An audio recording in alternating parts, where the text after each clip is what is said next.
Hi, this is Dr. Rhonda here today to talk to you about castor oil packs. Nothing in these videos should ever be considered medical advice. Please talk to your naturopathic doctor, talk to your herbalist, talk to someone who is properly trained in castor oil packs to make sure that what you're doing is applied safely.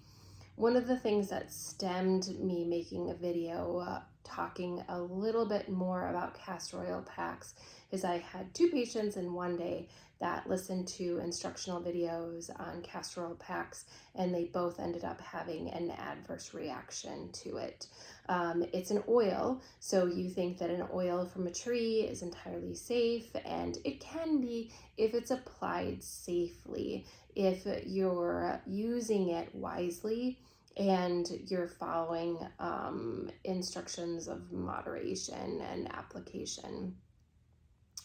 I was trained how to use castor oil packs in naturopathic medical school. We learned them for things like depuration and reducing inflammation and even pain in particular areas.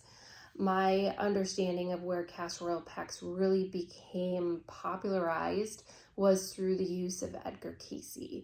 Edgar Cayce was this amazing medical intuitive.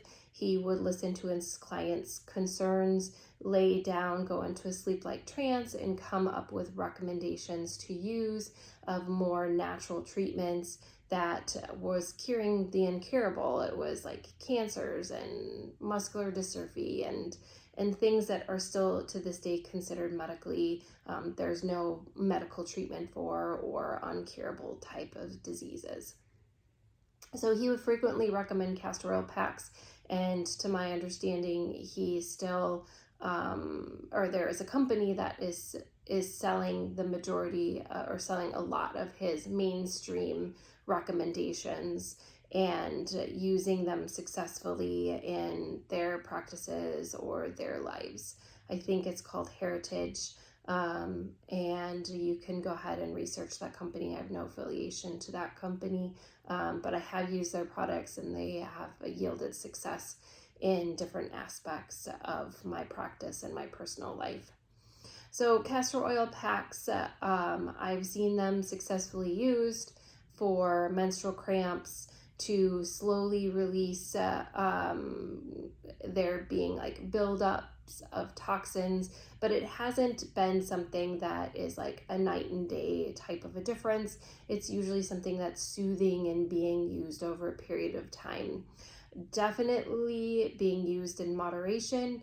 I would not recommend internal use unless you are a trained midwife and know how to properly use that for strong cathartic types of reactions. When I was a patient in India at an Ayurvedic hospital, I brought up castor oil because they will use tons of different types of oils.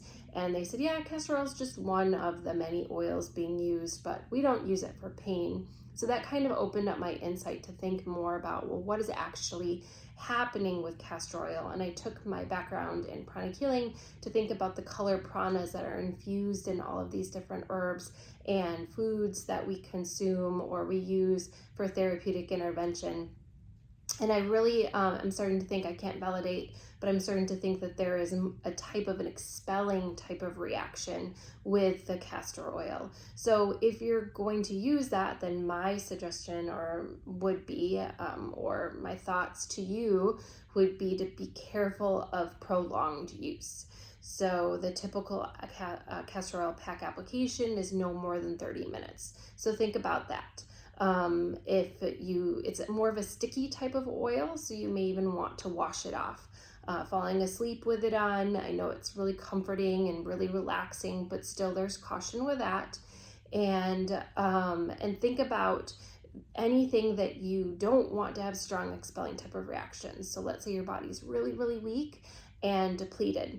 maybe that's not the best thing to start with.